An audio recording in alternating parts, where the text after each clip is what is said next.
Le webinaire est donc ouvert maintenant. Bonsoir à tout le monde. Pour tous ceux qui connaissent les webinaires, au fur et à mesure où vous allez entrer, vous êtes plus de 200 à être inscrits ce soir. Pour tous ceux qui arrivent progressivement, nous vous demandons, comme d'habitude, de nous dire d'où vous venez. J'ai vu Anglette passer, de quelle ville ou de quel pays et qui vous êtes. Donc je vois Paris, Lille, etc. En général, on a Delphine qui est de Lille, Albourg, Luxembourg. On a plusieurs pays souvent qui sont représentés, des médiateurs. J'ai vu passer des avocats. Bonsoir, on me dit des bonsoirs. Sylvie qui est de Bayonne. Euh, Marianne, ça va très vite. On vous voit arriver. Le Luxembourg à nouveau, qui est présent avec nous. Les Biarritz, Montpellier, Aix, Lyon, Paris, etc. Montpellier à nouveau. Orléans, entre la France et l'Italie, bravo. D'autres professionnels qui viennent de Reims. Vous venez vraiment de tout l'Hexagone et Gulnare qui vient de Paris et d'autres qui viennent, bonsoir, et plein de professionnels, de collègues que je revois, dont je vois défiler les noms. Et on ne peut pas se voir, c'est bien dommage, mais nous sommes ravis d'être avec vous ce soir. Euh, on voit qu'on touche vraiment tout l'Hexagone et au-delà. Nous avons des liens privilégiés avec nos collègues du Centre de médiation du Luxembourg, avec des collègues de Suisse, avec des collègues de Belgique, la preuve ce soir, et etc. Et de bien plus loin, souvent, qui nous rejoignent pour ce travail avec nous. Et c'est de Tunisie ce soir. Bonsoir la Tunisie, merci d'être là. Et puis ça continue. Vous êtes déjà presque une centaine à être entrés et nous allons encore vous laisser rentrer doucement. Le Royaume-Uni, bonsoir le Royaume-Uni. Euh, Gulnare de Paris, ce qu'on voit, on voit, tu vois, Bi, c'est que vraiment nous avons un réseau qui est très étendu. Et ce thème que tu nous as proposé ce soir intéresse de très nombreux professionnels, pas que des médiateurs, pas que des médiateurs familiaux, mais aussi, j'ai vu passer deux magistrats. Il y a des magistrats, il y a des avocats, il y a des psychologues, il y a beaucoup de professionnels, tous ceux qui en fait travaillent et accompagnent des enfants. Et c'est important qu'on puisse ce soir échanger des espaces rencontres où là, ils ont un travail tout à fait particulier sur la relation fragilisée parent-enfant, encore plus fragilisée que les médiateurs familiaux peut-être. Et on voit l'importance de ce travail. Je vous propose que nous attendions, vous êtes déjà 110 à être entrés. On va attendre encore un tout petit peu et on va démarrer notre soirée. Pendant que nos collègues continuent d'arriver, bienvenue vraiment à toutes et à tous. Nous sommes vraiment ravis de vous retrouver. C'est le SEMA qui vous accueille, comme d'habitude. Ce soir, c'est le 39e webinaire. Donc ça commence à être une habitude et vous êtes des habitués de cette rencontre. Ce soir, j'accueille avec vraiment beaucoup de plaisir. En général, nous vous proposons au SEMA des rencontres qui ont été importantes pour nous. Et celle avec Bimaric en est une. Et je prendrai le temps de la présenter. Avant, quelques petits mots. Donc, le webinaire est enregistré. Bien entendu, on ne vous voit pas, mais vous aurez le droit à poser toutes les questions que vous souhaitez. Toutes les questions, vous les posez dans le chat. Elles sont relayées par Hélène Toumieux, qui est la secrétaire générale du SEMA, et Catherine Emmanuel, qui est la directrice pédagogique du SEMA. Donc le SEMA est une association à vocation de formation, de transmission, de partage sur des valeurs de respect, d'humaniste, autour de la médiation de la médiation en général et de la médiation humaniste, les deux formes de médiation. Euh, vous ne pouvez pas enregistrer, parce que c'est le SEMA qui enregistre. Vous ne pouvez pas prendre la parole directement. Je sais que c'est frustrant, mais comme c'est fait sur un modèle de 1h30, On ne peut pas aller au-delà de l'échange, mais on répondra à vos questions. Celles et ceux qui souhaiteraient une attestation de présence, vous devez participer à tout le webinaire qui est enregistré et donc le logiciel peut savoir si vous êtes là pour que Hélène puisse délivrer une attestation. On vous demande une participation de 15 euros pour l'attestation à vous délivrer, qui vous sera envoyée sur demande. Voilà pour toutes nos questions administratives et d'organisation. Alors ce soir, nous allons aborder un thème que nous n'avons pas encore abordé dans nos webinaires et qui commence à devenir repéré par les médiateurs familiaux, qui est la méthode par le faire. Dans un premier temps, et sur le flyer que vous avez eu, nous l'avions appelé la médiation par le faire, en accord avec Bi. Et puis, dans la préparation, Bi m'a demandé de l'appeler la méthode par le faire et elle va nous expliquer pourquoi. Bi Marik, tu es avocate, alors avocate protectionniste, dit-on, ce qui n'existe pas en France et qui est un travail tout à fait particulier et très engagé autour des violences intrafamiliales, avec, je dirais, une corde sensible particulière pour la question de l'enfant dans la séparation. Au-delà de ça, Bi est médiatrice et elle travaille en médiation familiale avec une ouverture qui, pour moi, est importante aussi sur la question des tout-petits et de l'accompagnement des tout-petits, mais aussi de l'accompagnement sur la question des violences intrafamiliales. Et nous savons qu'en France, ce sujet est un peu touchy en ce moment. Mais elle a toute une réflexion qui propose cet accompagnement.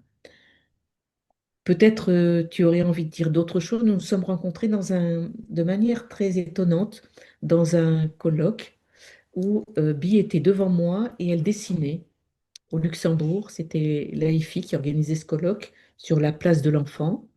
Et puis j'étais intriguée par cette collègue qui dessinait. Je me dis, tiens, ils ont pris une illustratrice, elle est en train de croquer. Et à un moment donné, j'ai demandé, je peux voir ce que vous faites? Et Bi m'a expliqué et elle m'a montré. Et elle était en train d'illustrer la conférence qui se déroulait. J'étais assez étonnée. Et puis je l'ai retrouvée dans un atelier où elle venait présenter sa manière de travailler avec notamment les adolescents dans la médiation. Et nous savons, alors, en France, mais dans beaucoup de pays, la question de l'enfant dans la médiation de ses parents ou de la médiation parents-adolescents suscite de nombreuses controverses. Il faut pas, il y a des croyances comme ça, et on dit au médiateur, tu dois faire ça, tu dois pas faire ça. Et nous avons décidé avec Bi de vous dire et de vous redire, vous allez faire comme vous souhaitez le faire, en sachant pourquoi vous le faites et en pouvant accompagner ces enfants.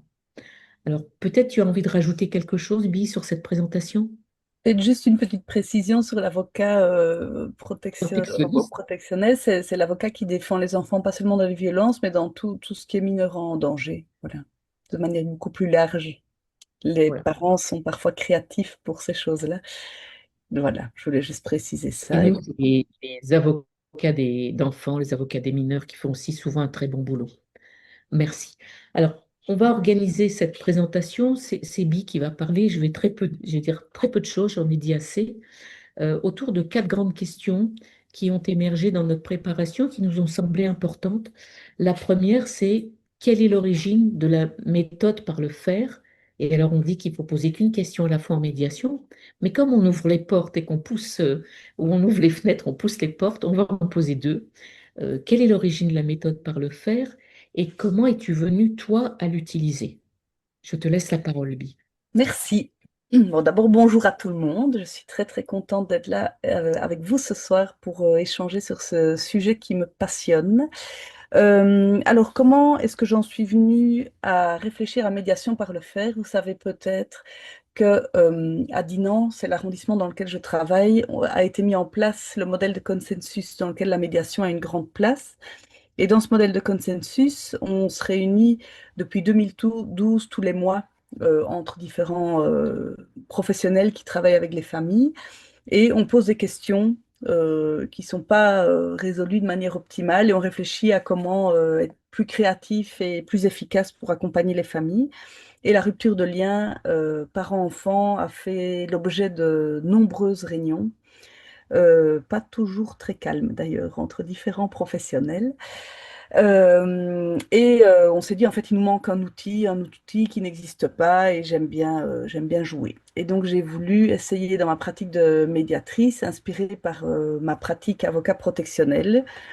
J'ai réfléchi avec des jeunes ados que j'accompagnais avec ma casquette d'avocat en disant, mais comment vous vivez la contrainte au lien, quelle idée vous auriez? Et c'est avec eux que j'ai créé cet outil. Donc, c'est pas très juste parce que je suis ici toute seule, mais je dois cette méthode à pas mal d'enfants qui ont réfléchi avec moi à quelque chose de plus viable pour eux. Voilà, ça c'est un peu comment l'idée de réfléchir à cette méthode est venue. Eux disaient bah, devoir parler en plus des problèmes, en plus avec nos parents qu'on a parfois plus vus depuis un petit temps, bah, en fait c'est très gênant, on est très mal à l'aise, ça nous fait peur, on a mal au ventre. Et donc en fait on ne sait pas gérer ça, on n'a pas envie d'être là. Et donc d'autres ont dit ce serait déjà mieux si on pouvait bouger. Ah ok, il faut bouger. Et donc voilà, ce groupe de jeunes m'ont aidé à mettre cette méthode en place. Alors comment moi je suis arrivée à là, bah, la réponse est déjà un peu, mais je suis quelqu'un qui n'est pas très calme. Je suis assez nerveuse et ça m'arrangeait en fait dans mon métier d'avocat médiatrice d'avoir un bon prétexte pour grimper, faire de la boxe et découvrir plein de choses parce que c'est pas toujours très d'ailleurs sportif.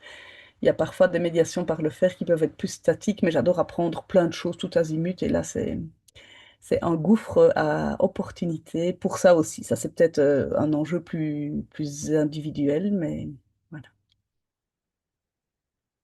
On t'entend pas. Pardon, j'avais coupé mon micro. Euh, En t'écoutant, je me dis, au fond, c'est venu de manière très transversale. C'est pas une théorie scientifique qui a été élaborée, mais c'est partir du terrain, partir du besoin des enfants, de ce qu'ils en pensent, d'un groupe d'enfants, et de construire avec eux des outils qui pourraient correspondre à ce qu'ils attendent, à ce dont ils ont besoin. Ce qui veut dire Mais aussi, oh, pardon. vas-y, vas-y, je t'en prie, je t'en prie. Ce qui veut dire aussi, vu que c'est vraiment une approche très prétorienne, bah, enfin, j'allais dire essai-erreur, alors ça fait peur parfois quand on dit essai-erreur, mais ça a de bon qu'il y ait une remise en question vraiment encore aujourd'hui. Je fais ça depuis 2015. Et à chaque médiation enfin, méthode par le faire, il y a vraiment une réflexion avec l'enfant de cette médiation-là et mes superviseurs enfants, parce que j'adore me faire superviser par eux, de tiens, est-ce que c'était adéquat? Comment on peut changer? Quelles choses doivent être réfléchies? Parfois avec mes contraintes professionnelles aussi que je dépose aux enfants en disant, mais là, j'entends que toi, ça t'arrangerait à fond, mais là, bon, pour gérer mon agenda, pff. Enfin, voilà. Et donc, vu que c'est très prétorien, c'est vraiment co-construit dans le quotidien avec beaucoup de remise en question au fur et à mesure. C'est pas une approche dont on a l'habitude. En général, les professionnels de la relation travaillent à partir de théories, etc. Et ensuite, ils explorent ou alors ils font, moi je sais que la médiation parent-ado, quand j'ai commencé il y a 25 ans, 30 ans, je sais plus, je suis partie de manière très empirique d'un travail avec un ado. J'ai maillé, j'en ai fait deux, trois, puis après j'ai théorisé. Moi j'ai besoin de passer par un moment où je théorise ou après je transmets. Mais là, c'est pas quelque chose, on peut pas, j'ai cherché sur Internet, méthode par le faire, c'est toi qui sors, hein, Bimaric, etc. C'est vrai. Ouais, ouais, mais il faut faire ses recherches hein, pour voir un peu si c'est connu. C'est très peu connu encore, ça commence à le faire. Mais ça veut dire que très concrètement, est-ce qu'il y a des outils, est-ce qu'il y a des techniques? Qu'est-ce que c'est que cette méthode par le faire? Alors, c'est pour ça que je préfère qu'on parle de méthode plutôt que médiation par le faire, parce que ça a déjà pu prêter à confusion quand j'ai pu former. Euh, Parfois, quand on dit médiation par le faire, on pense qu'il y a la médiation standard qu'on a tous appris, et à côté, il y aurait autre chose qui est la médiation par le faire. Et donc, il y a eu beaucoup de réflexion dans certains lieux où j'allais former à l'étranger, où ils réfléchissaient avec les magistrats, mais alors comment est-ce qu'on doit modaliser notre mission, etc. Je dis, oh là là là là là, moi je suis indépendante comme médiatrice, c'est pas le magistrat qui va me dire comment je dois travailler. Et donc, en fait, le magistrat demande une médiation et la méthode par le faire, par rapport à la situation qu'on aura à traiter comme médiateur, c'est un outil parmi plein d'autres qui peuvent exister. Et donc, parfois, moi, les magistrats qui me mandatent, ou même parfois les familles en médiation volontaire qui viennent chez moi en disant, il paraît que vous faites un truc bizarre. Je dis, oui, mais ça n'a pas de sens pour vous. Enfin, je peux, on peut jouer ensemble, hein, il n'y a pas de problème, mais pour vous, pour la médiation, la méthode par le faire n'aura pas de sens. Et donc, méthode, parce que non seulement elle est très efficace, et donc je voudrais pas que les autres professions s'en privent. Par exemple, moi aussi, avant d'être médiatrice, j'étais avocate jeunesse. En fait, je faisais déjà un peu la méthode par le faire quand je vais créer l'alliance avec un jeune qui était plus timide, plus distant, qui était mal à l'aise. Bon, allez hop, on va promener mon chien deux, trois fois. Et donc, d'où la méthode par le faire. Alors, c'est quoi ça? C'est simple. Déjà, dans quelle situation j'y pense? Moi, c'est quand il n'y a plus du tout de contact entre un enfant et un parent. La demande de médiation d'un des parents, c'est un hébergement avec cet enfant qui ne voit plus. Euh, et donc, dans ces hypothèses-là de rupture de lien, la méthode par le faire est envisagée. Alors ici, je ne vais pas me permettre dans l'heure, mais je pourrais dans les questions-réponses, je vous propose ça, aborder les spécificités des cas de violence, parce qu'il y a pas mal de situations de rupture de lien dans lesquelles même la famille n'invoque pas la violence, parce que là, la méthode est un peu différente. Et donc là, je parle d'un cas de rupture de lien pour lequel la cause n'est pas la violence. Donc je pense à la médiation par le faire, quand il y a une rupture de lien. Et au milieu d'une médiation normale, papa, maman, où on réfléchit, autorité parentale, hébergement, contribution alimentaire et autres, les demandes des parties, on fait une parenthèse par rapport à un nœud pour traiter l'hébergement et l'autorité parentale, qui est cette relation parent-enfant qui est dysfonctionnante, inexistante ou autre. Je reçois l'enfant seul, je fais connaissance, je le mets à l'aise, je lui explique ce que je vais vous expliquer maintenant. Et puis après, il y a 5 séances par le faire qui sont prévues entre le parent et cet enfant. Si c'est une fratrie, ce sera analysé. Bon, bien sûr, ici, je vais à l'essentiel, mais après, il y aura plusieurs nuances à apporter selon les situations. Et pendant ces 5 fois, on fait une activité choisie par l'enfant. Et si l'enfant n'a pas d'idée, il nettoie ma voiture. Voilà. Ça, c'est pour inspirer l'enfant. Euh, et il y a des injonctions paradoxales dans la médiation par le faire. Donc, je demande à l'enfant et aux parents de ne surtout pas se parler. En disant, écoutez, voilà, vous êtes enlisés dans vos conflits, dans votre distance là, depuis des années. Parfois, le pire que j'ai eu, c'est quand même 13 ans. Hein, où ils ne s'étaient pas vus. Donc surtout quand vous venez chez moi, ne réglez pas le problème. Vous ne parlez pas, vous ne vous adressez pas la parole. Pendant 1 heure, vous êtes là, on fait des cookies, on fait un cours de boxe, on va se promener, tout ce que vous voulez, mais surtout, vous ne vous parlez pas. Vous ne vous dites pas bonjour. Donc là, j'ai bien sûr eu un caucus en amont avec le parent pour lui dire, parce que je sais que c'est à l'encontre des règles et des fonctions parentales, d'éducation et autres. Je dis, ben voilà, chez moi, ce sera comme ça. Euh, Ça ne marche jamais, hein, très vite. Enfin, les 3 quarts des enfants, je vous ai dit, on n'est pas dans les cas de violence, euh, disent bonjour en fait aux parents. Et puis parlent. Alors ça dépendra d'un cas à l'autre. J'ai deux, trois clous récalcitrants, parents ou enfants, qui respectent ma règle. Et donc, c'est quoi la médiation par le faire? Pendant 1 heure, on fait une activité sans se parler. Voilà. Je pourrais. Est-ce que tu pourrais nous présenter, pas toute une médiation, mais quelques exemples qui sont typiques pour toi? Parce que, alors, quand on n'a pas de voiture, est-ce qu'on peut faire le ménage de notre bureau? Tu vois, je me On dis, peut, on on peut. peut. Ok. Et est-ce que du coup, tu pourrais nous présenter deux, trois vignettes rapidement Oui, pour qu'on bien sûr. puisse... Donc, je vais vous parler de qui. J'ai une difficulté d'un jeune adolescent, il a 13 ans. Il ne voit plus son papa, mais c'est pas par envie, par lui, en fait. Papa a refait sa vie. Donc là, c'est des difficultés de recomposition familiale. Papa a refait sa vie avec une compagne. Ensemble, ils ont eu 2 enfants. Euh, Madame avait déjà 2 enfants d'une précédente union et ensemble, ils ont un tout jeune bébé. Et chez maman, ben, il est enfant unique. Maman est 100% disponible pour lui, fait tout pour lui. Qu'est-ce que tu veux pour manger ce soir? Est-ce que tu veux qu'on aille au cinéma? Et ils sont que deux en fait. Maman organise sa vie autour de l'enfant et quand il arrive chez papa, il est dans une meute. dans une meute d'ados qui ont son âge et donc il n'est même pas l'aîné. Il y a des partages de chambres, il y a une belle-mère qu'il trouve complètement odieuse et antipathique, et il adore son papa. Et il adore son papa, ce gamin. Et donc, il ne voit plus parce que lui, il a essayé, papa, on peut se voir un peu rien que nous deux, s'il te plaît. Bah, désolé, mais moi j'ai ma vie, monsieur, il bosse, il a sa composition, il a sa petite qui a pas d'âge, donc non, en fait, j'ai pas le temps, j'ai pas le temps. Tu veux me voir, je suis là. Tu viens dans ma vie, tu prends le rythme. Alors, très chouette papa, mais qui demande que l'enfant suive sa vie. J'ai pas de jugement par rapport à ça. Mais moi, je me colle aux difficultés nommées par l'enfant. Ça aussi, c'est une spécificité du travail pour moi de la rupture de lien. C'est en tant que médiateur, j'ai pas de jugement et je traite ce qui pose problème aux personnes sans jugement. Et donc, ce jeune homme, on décide de faire la médiation par le fer. Alors d'abord, il vient avec un personnage de, ouais, moi, de toute façon, bien sûr, je ne vais pas parler à mon père. Et d'ailleurs, dans l'entretien individuel, il dit, de toute façon, je vais prendre une besace que je vais mettre en banane, là, enfin oui, un sac banane que je vais mettre comme les ados, là, en latéral, et je ferai un doigt d'honneur à mon père derrière, en mettant ma main derrière. Je dis, écoute, tout ce que tu veux, si tu veux le faire devant, moi, je préviens papa, il n'y a pas de problème. Ben voilà, tu fais comme tu veux. L'enfant, en fait, après 2 secondes, là, ils avaient décidé, monsieur avait un métier où le tir a une importance, et donc l'idée était de faire des cours de tir. Donc on prend un peu de risque, mais bon, c'était des tirs avec du plomb, et j'ai essayé, ça ne fait pas si mal que ça s'ils décidaient de s'en prendre l'un à l'autre.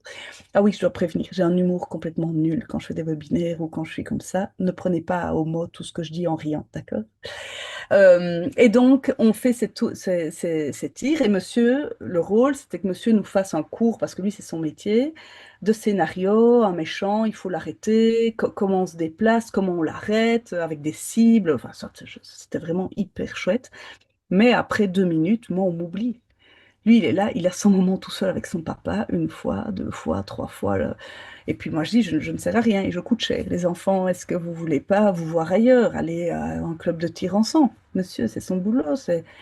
Et l'enfant, il a des étoiles dans les yeux. Et monsieur dit, non, non, non, on vient ici. Je dis, mais monsieur, enfin, vous vous rendez compte? Moi, c'est 120 € la séance, 60-60. Je dis, vous pouvez vous voir parce qu'on s'amuse. Pendant 1 heure, on s'amuse. Et vous vous amusez bien. Je dois rien réguler. Il n'y a pas de tension, il n'y a pas de dispute. Et là, monsieur dira, non, non, je veux pas.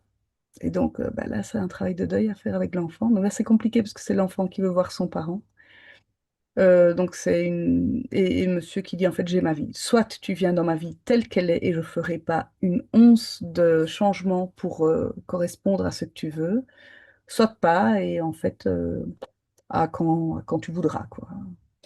Donc ça, bah, alors pour moi, j'allais dire c'est une réussite. Alors vous allez dire, elle est vite contente, elle quand même. Là où c'est une réussite, c'est qu'on a pu travailler.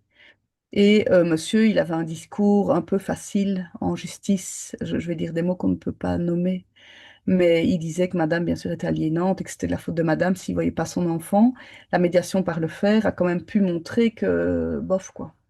Parce que l'enfant était preneur, madame, elle m'a amené l'enfant à chaque occasion, elle collaborait, elle posait ses questions, elle était vraiment preneuse, et elle voyait à quel point ça faisait du bien à son petit. Et quand j'ai pu travailler en caucus avec monsieur, que bon, ça semblait pas de la responsabilité de madame en tout cas, et que l'enfant était là et attendait. Et en fait, l'enfant se protégeait en disant, en fait, moi je veux plus voir papa. C'est pas qu'il voulait plus voir papa, c'est que sachant que papa ne ferait rien pour le voir lui, en dehors des conditions qui étaient difficiles à vivre pour lui. Mais je crois que c'était une protection. Voilà, ça c'est par exemple. Alors j'en ai d'autres. Il y en a un, la séparation venait d'opérer dans un contexte pas facile dans des adultes. Monsieur avait été infidèle avec madame et madame s'était retrouvée vraiment sans le sou avec ses 4 enfants sur les bras. Et les enfants étaient fort restés avec madame dans une solidarité de deuil, de gros chaos de vie, de retrouver un logement, ils ont vu leur mère dans des états pas possibles et monsieur, il était dans son deal, sa nouvelle compagne, en disant, bref, on verra quand je vous vois, mais là pour l'instant, j'ai pas le temps. Et donc, enfin, ça arrivait brusquement, personne n'a vu les choses venir et les enfants étaient assez fâchés. Et là, c'était très beau parce que quand on a fait la médiation par le fer, il était question d'aller se promener. C'est une histoire que j'ai racontée sur LinkedIn. Et au coin de la rue, le petit avait sorti un bonbon en disant, papa, c'est cela que t'aimes bien? Et puis là, c'est bon, on a fait 10 kilomètres. J'ai pas vu le petit, j'ai pas vu le papa. Papa, tu me montres les ricochets. C'était vraiment très, très gai. Et en tant que médiateur, ce qui est aussi important, c'est que l'enfant et la famille voient comment on opère tous les masques à gérer. Tiens, maman t'amène, j'avais l'enfant en pleurs, il voulait pas partir, je veux pas être là, etc. Je dis, t'inquiète pas, je vais prendre soin de toi, ça va bien se passer. Donc madame dit, vous imaginez ce qu'on impose à cet enfant. Je dis, madame, je suis là, on lui impose une balade de 10 kilomètres à sa demande, c'est lui qui a choisi l'activité. Je suis là, je le lâche pas de 10 centimètres et il doit pas parler à papa. Ça, c'est ce qu'on lui impose. Et il n'y avait pas de contexte de violence. Et, euh, et au coin de la rue, hop, on change de masque. Déjà, je me retrouve avant toute seule avec l'enfant. L'enfant, hop, tout de suite, il arrête de pleurer, tout va bien. Et puis au coin de la rue, hop, il m'oublie, il veut être avec papa. Il offre le. Alors là, voilà, je donne quelques exemples. Il y en a des moins comiques avec une jeune adolescente où là, il y avait contradiction. Est-ce qu'il y a violence, pas violence? La petite disait que monsieur il voulait récupérer le GSM de l'adolescente ne voulait pas, et monsieur l'aurait pris d'une manière trop brusque et violente. Euh, Monsieur nie, maman nie le fait que monsieur puisse être violent, et là c'est une médiation judiciaire, on me demande de faire cette médiation par le fer, et là la petite elle prendra à la lettre on parle pas à papa, on dit pas bonjour, elle décidera de faire de la boxe. Euh, et, euh, et pendant les 5 fois, elle n'adresse pas la parole à son père. Lors de la première séance, papa fait un malaise parce que notre coach de boxe, j'aime bien trouver des gens complètement fous. Et donc, c'est un ancien champion d'Europe complètement à fond dans son trip. Enfin, parfois, je m'amuse. Et donc, lui, il nous a fait un entraînement, mais genre comme si on était des champions olympiques. C'était assez marrant. Et monsieur a fait un malaise juste dans l'échauffement. On s'est chauffé. Alors pour lui, c'était un échauffement. Moi, j'étais en mode, oh, c'est bon, là, on va perdre du poids, ma belle. Ton summer body est en voie d'acquisition. Et donc, son papa a fait un malaise. Il est tombé dans les pommes. Bah, apparemment, le coach avait complètement l'habitude de ce genre de truc. Mais elle en avait mais rien à faire. Il y avait une froideur dans cet ado très, très dur. Et en caucus, entre ces séances avec le papa, on a travaillé en fait quel est le sens du lien. Parce que je ne sais pas si vous aurez l'occasion d'écouter Agathe Huillaume, mais je vous y invite. Peut-être que euh, Jocelyne vous en parlera, mais moi je ne suis pas du tout dans une idéologie du lien. J'ai pas cette croyance que pour bien grandir, un enfant doit de manière obligatoire, impérativement vivre avec ses deux parents. Euh, et donc là, moi j'ai travaillé à partir de... Ah oui, ça c'est après les questions.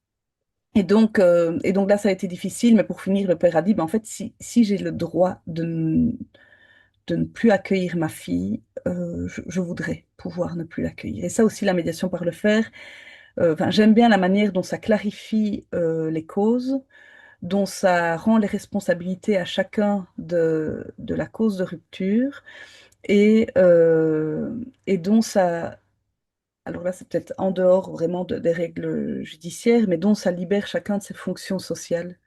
Je parle des parents quand vraiment la relation n'est plus possible, quand on dit aux parents, en fait, ils voient, dans la médiation par le faire, c'est ça qui est fort, c'est que le média du par le faire montre, en fait, on ne doit pas l'expliquer 30 heures. Vivre pour un parent vraiment une indifférence dans toute situation de son enfant, une froideur, à un moment donné, il se dit, mais pourquoi je me bats, en fait? Et ça aussi, pour moi, c'est un aboutissement que j'estime euh, enfin, j'estime que ça fait partie d'un travail qui est réalisé, de montrer à la famille et de les accompagner dans le fait de voir les différents mécanismes en place et est-ce que vraiment dans ma médiation, parce que moi je reste là, je ne suis que là, hein, pour tous ceux qui ont des doutes, je vous dis que je ne suis que en médiation, est-ce qu'on doit vraiment parler d'hébergement? Et ça aussi, c'est une force globalement de la réception de l'enfant en médiation, on en parlera peut-être plus tard, mais ça clarifie le sens global de toutes les demandes. Est-ce que tu veux d'autres vignettes? Je peux parler jusqu'à après-demain. Si tu veux, mais moi j'ai envie de te poser une question parce que j'ai entendu, je vais vérifier avec toi si c'est ce que tu as dit. En tout cas, c'est ce que j'ai entendu. Il y a des magistrats qui te demandent de faire de la médiation et d'introduire la technique par le faire, la méthode par le faire dans ces médiations.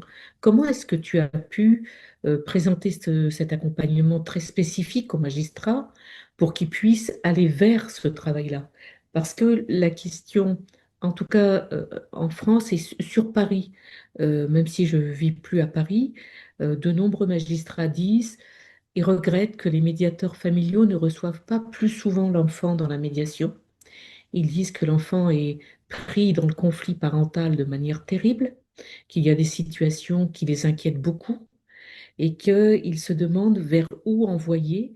Et je me disais, mais comment a fait Bi pour que les magistrats puissent s'emparer de cette ouverture et de dire, ben, moi, je vois là une indication avec une méthode par le faire. Comment as-tu pu Ça, faire c'est ce la travail? force du modèle de consensus. La force du modèle de consensus, c'est que tous les mois, on est autour de la table. Il y a un problème, tiens, quelqu'un a une solution. Alors là, je suis là, alors je vous mets mes solutions. Mais il y a des maisons de justice qui, à Dinan, ont créé des modèles d'intervention spécifiques suite à un débat qu'on a eu le vendredi précédent en disant, en fait, on a des difficultés dans telle situation. Enfin, là, maintenant, je vous donne un peu les thèmes actuels, mais dans ces groupes de réflexion, on avait une ASBL qui traitait de l'alcoolisme. On a dit, en fait, c'est pas toujours facile d'accompagner lorsque un parent a une addiction.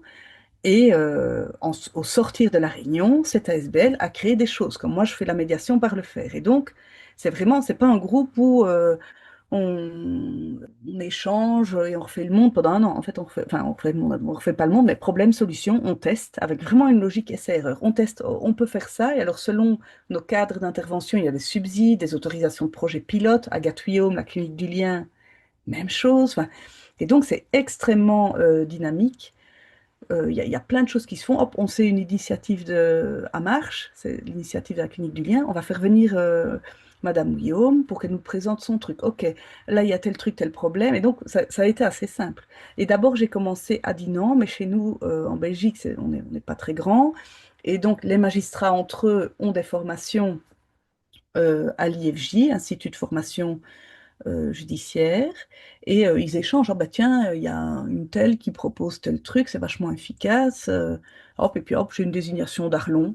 Ok, moi je fais pas de pub, moi j'essaye je fais plus de pub. Neuchâteau, j'ai eu des mandats de Charleroi parce que enfin, ça n'existe pas. La médiation, enfin la méthode par le faire. Et donc on a entendu, vu qu'il n'y a pas d'outils pour les ruptures de lien, c'est comme ça que les magistrats, alors quand il y a des ruptures de lien, ils disent, moi je pense à ça. Après, parfois, ils pensent à ça. Moi, je suis contente de savoir, tiens, ils ont pensé à ça, mais je ne le ferai pas. Parce que parfois, ils pensent à ça alors que l'enfant va un week-end sur deux chez son parent. Mais moi, ça me fait du mal, en fait. Moi, je dis souvent, j'ai la chance de ne pas être riche. Et c'est très difficile pour moi de me dire que, enfin, médiation par le faire, il y a 5 séances par le faire, vous faites 5 fois 120. Moi, dans mon budget, en fait, enfin, pardon, je ne sais pas à qui je m'adresse, mais je suis complètement à l'aise avec ça. Moi, dans mon budget, c'est quelque chose. Et je pense aux justiciables de me dire, alors qu'ils se votent un week-end sur deux. Pour moi, c'est un non-sens d'aller faire payer plus de 500 euros à une famille alors que, il y a déjà un lien. Alors, je peux travailler le lien, je peux travailler le problème, mais je vais le faire autrement. Je ne vais pas commencer à aller faire du basket, à aller. Pour moi, là, c'est pas OK pour la famille. Et donc, Et j'ai pas de problème d'aller. Enfin, alors après, le magistrat peut, via les conseils m'interpellent et j'explique. Alors souvent, ils comprennent. C'est rarement pour me faire plaisir à moi. Je suis sursupervisée. alors, le consensus parental, pour tous nos collègues qui nous écoutent ce soir, il a été inspiré du modèle de Cochem. Regardez sur Internet ce qu'on ne peut pas tout expliquer ce soir. Il est en train de s'infiltrer en France. Il est arrivé par une magistrate que tu connais, belge, Madame Carlier, qui a commencé à parler du consensus dans les colloques, les congrès, etc. Et c'est en train de s'installer en France. Plusieurs juridictions l'ont déjà mis en place, sont en train de le mettre en place. Par exemple, Paris, qui est quand même la grosse juridiction, c'est prévu en septembre. Ce qui a sens pour moi, c'est cette pluridisciplinarité dont tu parles. C'est-à-dire que la fonction de chacun, mise côte à côte, échanger, parler, nous permet de trouver d'autres modes d'intervention. Et donc, je suis un peu étonnée, mais ça a peut-être changé, que en France, quelques juridictions sur le modèle du consensus parental n'accueillent que des avocats et des magistrats. Et alors que je suis persuadée que c'est le travail sur la transversalité et la pluridisciplinarité qui donnera des ouvertures. Donc ça, je crois que c'est une expérience importante à retenir, c'est-à-dire que je dis souvent aux médiateurs que j'accompagne, il faut être très clair sur l'identité du médiateur, sur qui je suis, sur ce que je fais, de manière à ce que l'autre professionnel face à moi sache exactement comment il peut me solliciter. Et avec, je le dis beaucoup sur les médiations parents-ados, Il suffit pas qu'un magistrat dise médiation entre l'adolescent et son parent. C'est plus complexe la rupture de relation. Et il y a à travailler sur la question du conflit, etc. Mais ça demande vraiment, et il faut que, en tout cas, nous puissions, nous les médiateurs, parce que moi je suis médiatrice, mais les juristes, les psychologues, tous les professionnels qui sont autour de la famille puissent se mettre autour d'une table et puissent travailler et réfléchir à à des possibilités d'ouverture pour les parents et les enfants qui sont dans cette difficulté. C'est pas le moment aujourd'hui, mais on pourrait aussi parler de qu'est-ce que nous pouvons proposer à ces parents qui se retrouvent, j'ai envie de dire, mis à la porte de la relation par l'enfant. C'est beaucoup plus complexe. Je ferai référence aux travaux de Karen Sadlier sur la question de la loyauté et de la loyauté protectionniste, mais c'est extrêmement complexe. Et il y a un travail à faire avec ces parents qui se retrouvent en dehors parce que c'est douloureux, c'est extrêmement douloureux. J'ai souvent dit aux parents, c'est comme si vous mettiez la main dans la porte et la porte vous est fermée sur la main une première fois, c'est très douloureux. Et vous la remettez, elle est fermée une deuxième fois. Et puis peut-être un jour, elle va s'entrouvrir. Mais dans cet entre-deux, il faut pouvoir les accompagner. Donc là, tu nous proposes un travail qui est extrêmement intéressant et important sur accompagner l'enfant dans son ambivalence. Qu'est-ce qu'il dit? Il dit quelque chose quand il dit je ne veux pas, ou quand il ne parle pas, ou quand il refuse la relation. Ça a du sens. C'est déjà une parole posée par l'enfant. Comment on peut l'accompagner? Donc, si je comprends bien, à partir d'une activité qu'il a choisie, dans le process, on a vu un travail avec les parents, un temps de caucus avec le parent, avec peut-être chacun des deux parents, pour bien présenter la méthode et poser le cadre et les règles, un caucus avec l'enfant pour lui expliquer, etc. Et puis enfin l'obligation. En tout cas, il y a 5 séances, c'est pas une obligation, mais la méthode nécessite du temps. C'est pas une méthode qui peut déclencher en une séance et on propose un accompagnement sur 5 séances pour voir comment les choses peuvent se faire. On voit, je vais mettre des guillemets, sur cette injonction, je te demande de ne pas parler. Et souvent, je pense à un autre collègue belge qui peut dire aux gens, je vous demande de me parler à moi, mais de ne pas vous parler entre vous. Évidemment, ils se parlent entre eux. Et exactement cette même injonction, tu me parles à moi et tu ne parles pas à ton père ou à ta mère. Et on voit comment les choses changent. On voit aussi comment il se débrouille. Ça doit être drôlement difficile d'être cet enfant coincé dans ces histoires, entre la loyauté aux parents avec qui je vis, qui est triste, qui est pas bien, qui est en difficulté, et comment je me comporte quand je retrouve l'autre parent avec qui j'ai du plaisir, et comment je vais pouvoir dire en revenant chez moi que j'ai eu du plaisir. Donc tout ça, on le voit bien. Et puis, est-ce qu'il y a ensuite un travail avec chacun des deux parents, avec les deux parents ensemble, pour reprendre, pour faire une synthèse, pour boucler? Comment ça se termine, cette histoire? Ah, mais c'est vraiment un processus qui est très très dynamique. Tout à l'heure, je vous parlais des masques aux différentes étapes. Il y a un masque que je n'ai pas abordé, mais c'est le masque où quand je rentre de la balade avec le petit, avec qui ça s'est super bien passé, ou le petit avec son père, organise, ça fait plus de 6 mois qu'ils se sont plus vus, et j'entends, parce que moi je suis derrière avec mon chien, je les regarde, je m'épanouis de voir leur discussion. Et le petit dit, bah tiens, je viendrai bien dimanche, etc. Dans ma tête, je me dis, oui, oui, oui, oui, oui, madame est en train d'attendre dans la voiture, là sont en train de faire des plans sur la comète tous les deux. Il va falloir prendre soin de madame qui est là. Et donc, là, je me dis, comment soutenir ça sans le faire porter à l'enfant. Et donc, quand je reviens à la voiture près de madame, euh, je vais dire devant monsieur et l'enfant, mais monsieur est fort en retrait, l'enfant est juste à côté de moi, je suis en face de madame. Et je dis, écoutez, madame, votre enfant a été très courageux. Donc ça, c'est tous des jeux d'alliance qu'il me faudrait un peu plus de temps pour vraiment préciser. Mais c'est toutes des postures professionnelles qui permettent de faire bouger le système. Et donc là, je me base sur les théories systémiques qui disent on ne sait pas faire bouger un système si on est extérieur à celui-ci. Et donc, je me fonds dans le système de madame en allant coller sa vision de la difficulté. Et donc, dans tout mon discours, mon verbo, ma sémantique, je lui parle dans son langage à elle. Donc, je vais dire, votre enfant était extrêmement courageux pendant cette heure-ci. Il n'avait pas besoin d'être courageux. On a fait des ricochets, on a ramassé des cailloux, on s'est promené, il faisait beau.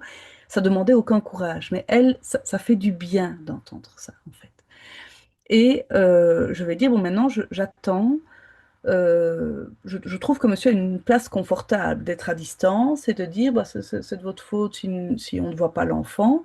Mais comment est-ce qu'on assume l'enfant quand on l'a, en fait? Moi, j'aimerais pouvoir, dans votre demande d'hébergement, avant de pouvoir vous accompagner dans des discussions par rapport à l'hébergement, de voir si c'est faisable. Que penseriez-vous de responsabiliser monsieur ce dimanche? Et donc là, j'ai en tête la conversation que l'enfant a eue avec son papa. Je veux que monsieur fasse tous les trajets, ce qui s'était déjà décidé entre eux, moi j'ai rien fait du tout.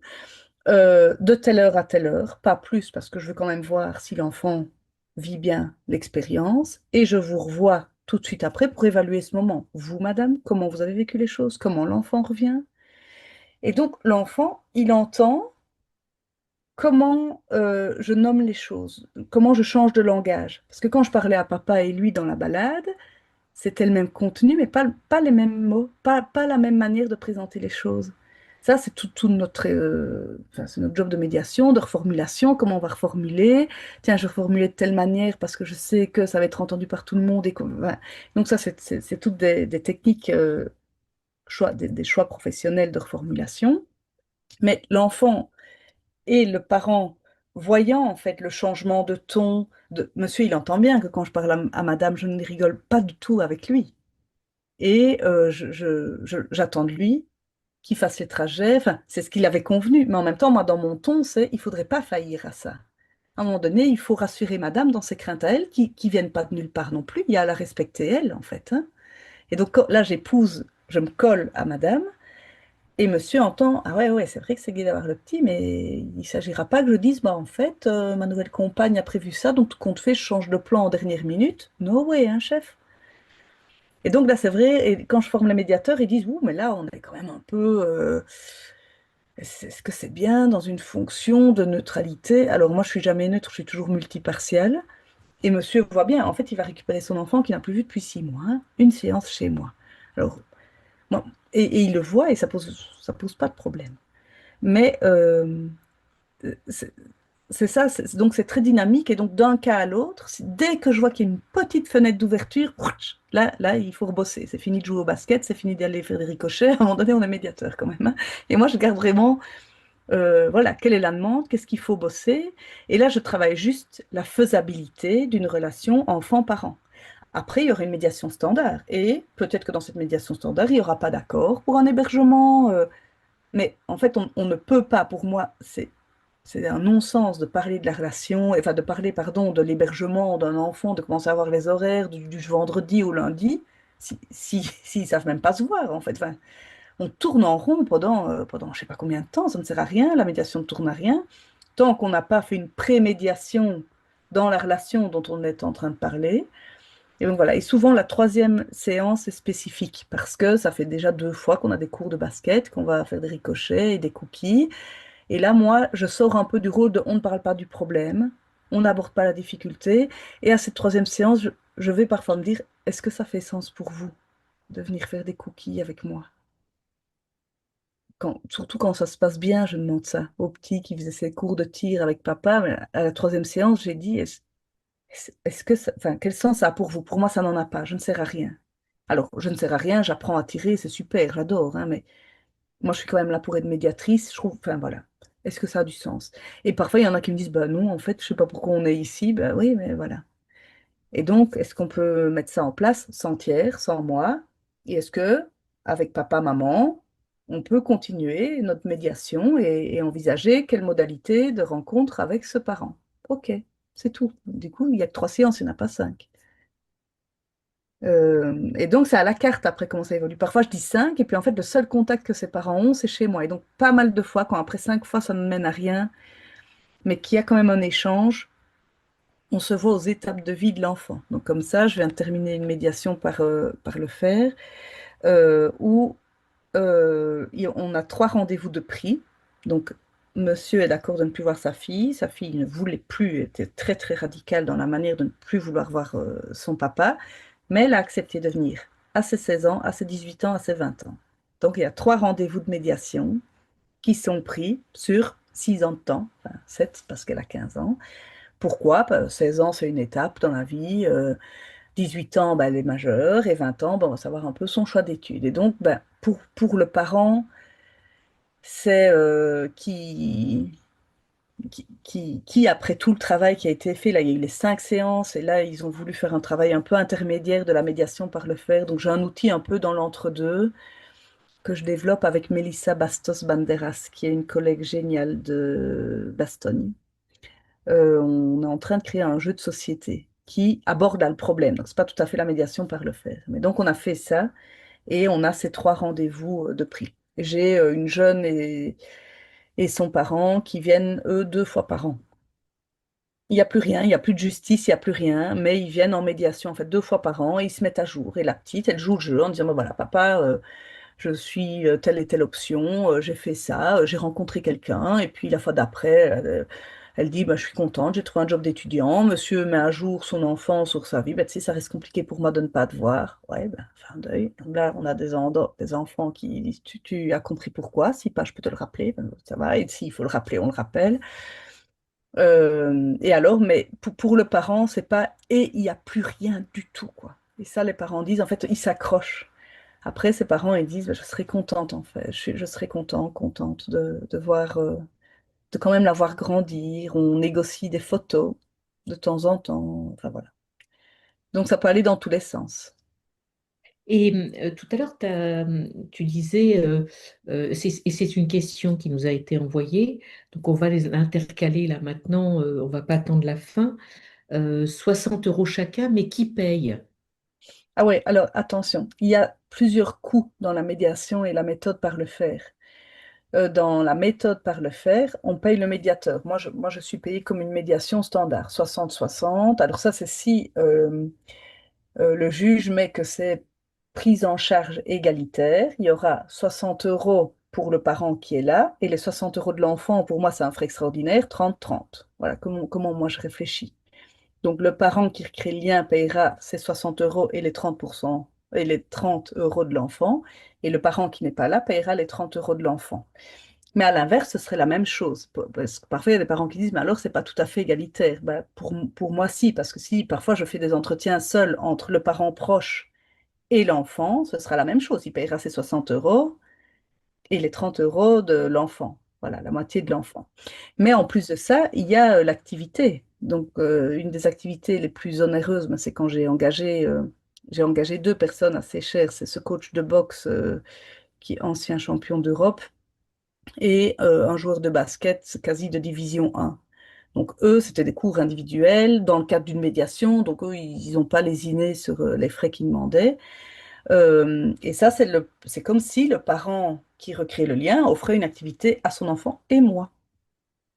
Il paye ma participation. Donc par exemple, une autre activité que j'aime beaucoup, mais ça, c'est réservé vraiment à un public plus aisé. On va au Terra Game, qui est de la haute réalité virtuelle. Donc, on met des casques de haute réalité virtuelle. Donc, on, on- oui, donc la haute réalité virtuelle, on a un casque et on se balade dans la vraie vie. Et donc, si dans le jeu, il y a pas, il y a un mur, il y aura un mur. Si on touche, il y a un mur. Enfin, soit. Et l'intrigue, c'est il faut sauver une famille. Soit. J'adore aller là, mais c'est 80 € la demi-heure. En plus des 120. Et ça, ben, mais alors, par contre, moi, je suis outillée pour avoir plein d'activités en interne qui coûtent 0 € 0,5 centimes. Hein, quand on fait des cookies, alors souvent, je leur demande de tout apporter. Donc, ils amènent leur balance, leur farine, etc. Quand je sais que la famille est en difficulté parce que je travaille sous le couvert de l'assistance judiciaire, c'est ma farine, c'est mes chocolats. Et donc, moi, j'ai aussi investi dans le kit Lego Serious Play. Enfin voilà, moi j'ai plein d'outils gratuits pour les familles. Mais Ok. parfois ils décident d'autres choses et il n'y a pas de problème. Qui veut dire qu'il y a quand même un côté égalitaire, il y a un engagement des deux parents par une participation par moitié du coût de l'entretien de l'enfant, donc 60 €. Et on peut dire aux enfants, si tu es là, c'est parce que ton père et ta mère participent. Oui. Donc il y a déjà quelque chose, une reconnaissance. Ils ont fait quelque chose pour toi en acceptant que tu sois là et en payant pour toi. Il y a Alors déjà j'ai une déjà eu reconnaissance. plusieurs cas de figure où le parent proche disait, écoute, c'est de ta faute si tu vois plus tes enfants, c'est parce que tu n'as pas été inadéquat et moi, je ne compte pas m'investir ni en temps ni en argent. Par contre, je ne m'oppose pas au principe que tu fasses un travail avec l'enfant. Alors là, je fais un caucus avec le parent demandeur en disant, est-ce que vous, ça rentre dans votre projet, dans votre budget, d'entamer la médiation à vos seuls frais, sans enfin, sans financement de l'autre parent? C'est oui, c'est non, peu importe, en fait, il se positionne. Et est-ce que tu peux nous dire à partir de quel âge tu reçois les enfants? Moi, c'est zéro jusqu'à ce qu'on soit enfant. Je suis encore un enfant d'une maman. Moi, tu ne fais pas Euh, les cookies avec les zéros. je ne fais pas des cookies avec des zéros, mais avec les zéros, la médiation par le faire, c'est on change le langue. Je peux vous jurer que ça a son potentiel d'efficacité. Avec les zéros. C'est très très chouette aussi. Donc moi, en fait, dans toutes mes médiations, même si je ne fais pas la méthode par le faire, dans toutes mes médiations, je reçois l'enfant. À savoir, ça je dois vous préciser que moi, dans les questions de médiation, il est question d'hébergement, d'autorité parentale, etc. Alors, je prends les questions connexes. Si en plus il faut gérer une maison, une liquidation, je vais le faire.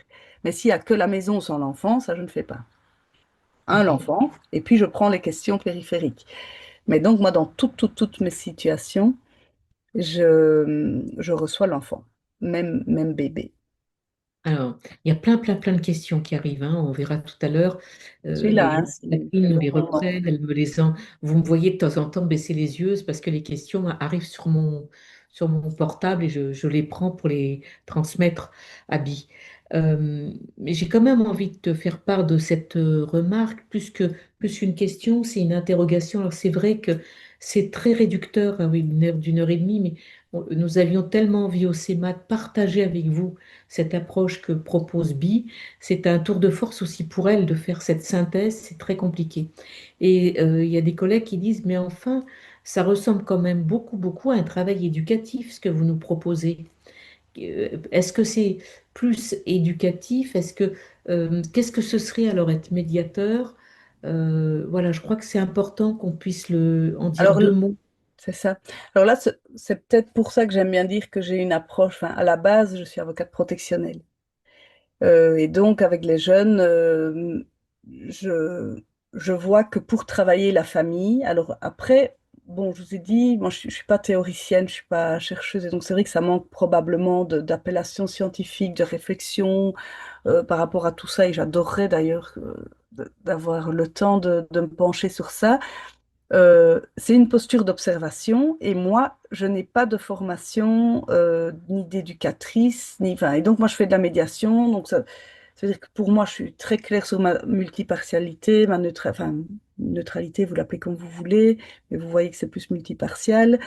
Je suis très claire sur le fait que je vais jamais me mettre au travail toute seule sans avoir une demande dans la médiation, que c'est volontaire dans le cadre du modèle de consensus. Donc souvent, ils sont envoyés en médiation par le juge. Le juge, lui, il enjoint la médiation, mais une fois qu'on est en médiation, moi, ils peuvent partir quand ils veulent. Donc moi, je suis vraiment médiatrice. C'est juste que dans les outils que je mets en place, c'est des outils beaucoup plus mouvants, beaucoup plus systémiques peut-être. En tout cas, moi, comme médiatrice, j'ai une formation enfin, j'aime beaucoup ce que nous apprend les théories systémiques. Et donc, moi, j'ai envie de voir le système fonctionner. J'aime bien le voir fonctionner hors cadre, assis, statique, etc., surtout quand il s'agit d'enfants. Et donc, peut-être, un peu comme on nous dit dans nos formations, peut-être que votre médiation aura un effet thérapeutique. Peut-être que la méthode par le faire aura un effet éducatif, bien que je ne le souhaite pas parce que justement, je dois travailler sur le fait que je ne vais pas du tout éduquer. Donc, le fait de ne pas dire bonjour, moi je peux vous jurer que si mes enfants se permettent de ne pas dire bonjour, je ne vais pas être hyper heureuse en tant que maman. Le fait de ne pas s'adresser à un parent, pour moi, c'est contre-éducatif. C'est pas ça les valeurs de la société. On respecte les aînés, on parle aux aînés. Quand on pose une question, on y répond. Ça, dans la médiation par le faire. Si l'enfant ne veut pas répondre, il y a des enfants qui injurient, qui sont pas polis. Donc pour moi, une posture éducative, ce serait ça. Accompagnement, soutien à la parentalité. Moi, je dis juste, vous parlez pas à l'enfant. Et je déconseille fortement qu'il y ait un incident de type Enfin, là, je recadrerais, mais comme je recadrerais si j'étais assise sur mon siège de médiateur. En fait, la seule différence, moi, ma posture de médiatrice, elle est la même. C'est juste que, en même temps, je fais du basket. En même temps, je... Et donc, votre réflexion est vraiment hyper pertinente. Soutien, accompagnement à la parentalité. Il faut savoir qu'en Belgique, on a eu des grands débats. Et là, si vous avez l'occasion d'échanger avec Damien Durcel, avec son association Fort Médiation, eux ont mis en place tout un cursus pour médiateurs.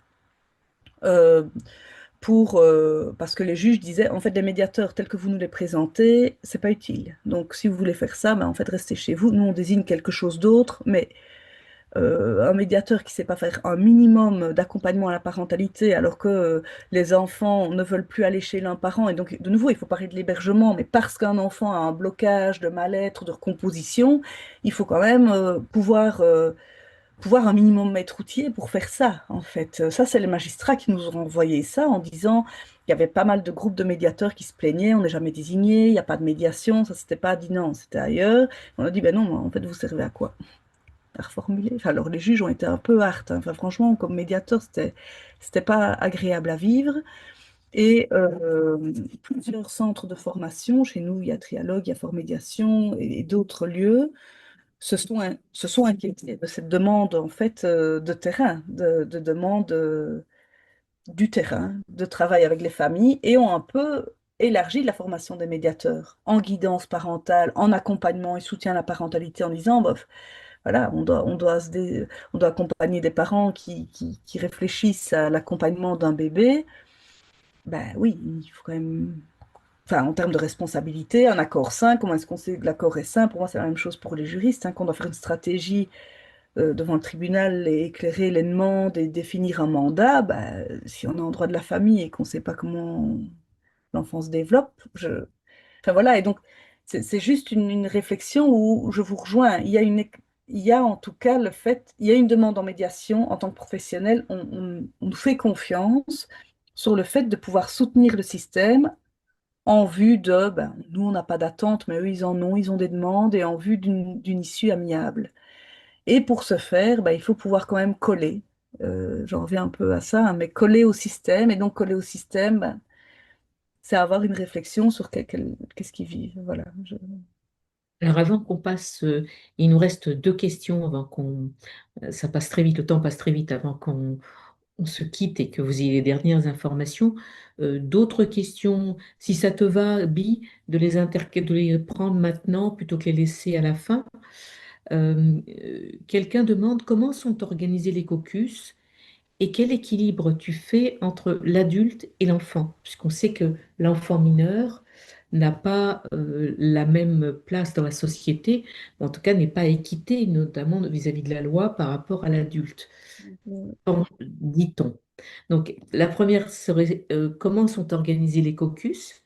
Et je crois que ça, pour moi, tu y as répondu, mais peut-être une Mais, alors, je reprécision. ne sais pas trop si la question vise comment, dans quel ordre. Donc, il y a toujours une part à l'adaptation à la situation spécifique, mais autrement, bon, globalement, je reçois au moins certainement l'enfant seul pour me présenter et lui dire un peu ce que je fais. Ça, c'est évident. Alors, si la question, c'est comment sont organisés les caucus concrètement sur le contenu, comment est-ce que je les fais?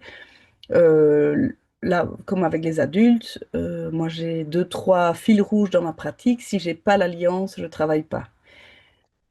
Et donc parfois je passe tout un caucus juste à créer l'alliance, à faire connaissance, etc. Mais j'ai un canevas très très précis et dessiné de mes caucus enfants, en tout cas. Euh, Et alors, je sais pas si je les explique parce que ça risque de prendre du temps, mais donc moi, les caucus enfants, en tout cas, sont très prédéfinis. Je fais connaissance, enfin, je crée l'alliance. Si je sens que j'ai l'alliance, que l'enfant est suffisamment à l'aise, je vais faire connaissance avec lui, mais en dehors de tout conflit, de toute situation de séparation, de recomposition, je vais juste faire connaissance avec l'enfant. T'es où à l'école? Tu fais quoi comme sport?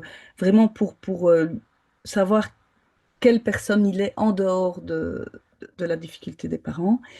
Et puis après, là, je passe à l'enjeu, tiens, la séparation parentale, qu'est-ce que tu en as retenu, avec des questions aussi très réfléchies pour identifier les instrumentalisations, les loyautés, pour mettre à l'aise l'enfant, Euh, et puis après, je vois avec lui ce qu'il veut que j'en fasse de cet échange. Et un caucus qui est confidentiel. Alors sur l'équilibre parent-enfant, ça j'aurais peut-être dû vous le dire, mais dans mes, dans mes lubies, ou je sais pas, dans mes croyances ou mes principes, dans mon fil conducteur, un enfant est sujet. Donc moi, il n'y a pas de demi-sujet, petit sujet. Alors je dis pour moi et les textes internationaux, hein, je suis pas toute seule. On a quand même une Convention internationale des droits de l'enfant qui nous dit que l'enfant est un sujet. C'est pas moi qui l'ai créé.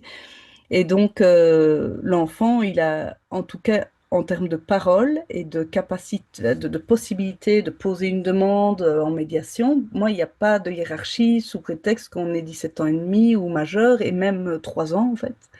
Même enfin, dès qu'il a la possibilité de formuler une demande, elle est prise en compte. Et ça, pour moi, c'est vraiment aussi, ça fait partie de l'ADN du médiateur qui doit, ça c'est dans nos textes à nous, et je crois que les vôtres sont pas si différents, mais ça, Jocelyne, tu pourras le dire, où nous, on est quand même garant de l'intérêt de l'enfant. Et depuis peu, c'est-à-dire mars 2024, on doit justifier que son intérêt a été pris en compte dans nos décisions. Si pas, ça ne pourra pas être homologué. Le juge peut nous renvoyer en tant que médiateur agréé si on ne développe pas suffisamment que l'intérêt, pas de l'enfant, de cet enfant-là, a bien été pris en compte.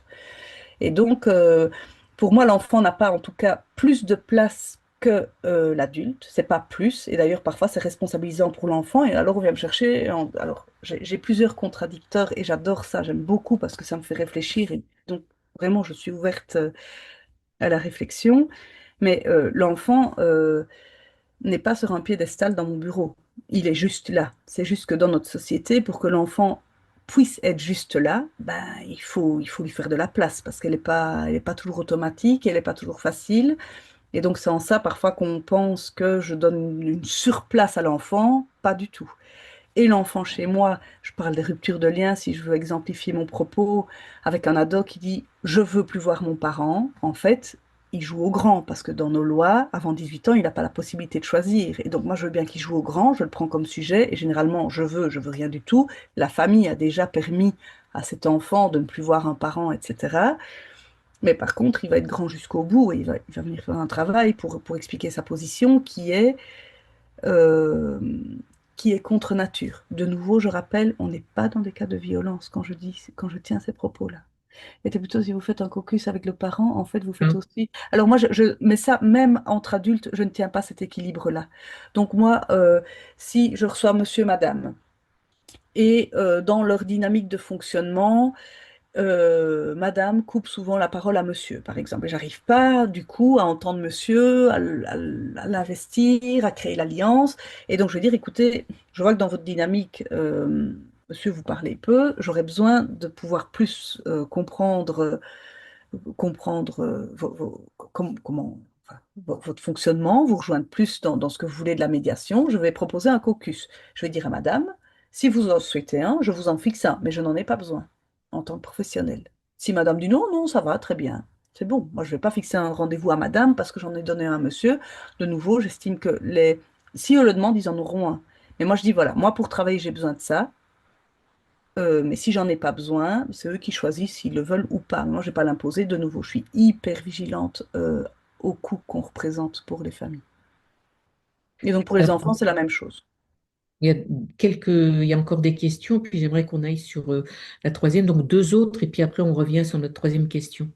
Est-ce que c'est du soutien ou de l'accompagnement à la parentalité? C'est dans la subtilité, ça. Mais c'est Oui, moi, il faut me pareil. traduire ça parce Faut que traduire. Soutenir la famille, c'est l'accompagner dans la prise de décision, etc. Ou est-ce que c'est accompagner au développement peut-être de la compétence parentale, etc. En France, c'est pas la même chose. Soutenir et accompagner. D'ailleurs, dans soutien, on a le geste de contenir, d'étayer, d'aller vers. Accompagner, c'est être à côté. C'est différent dans la posture. Alors, je ne sais pas est-ce que tu peux en dire quelque chose? Peut-être pas.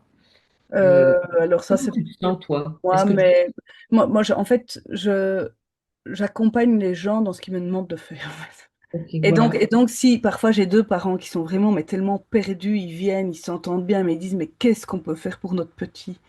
J'ai eu une maman enceinte, et d'ailleurs c'était trop gai parce qu'ils m'ont fait participer au prénom. Enfin, c'était vraiment une très chouette médiation. Mais l'enfant était encore dans le ventre et puis il est né.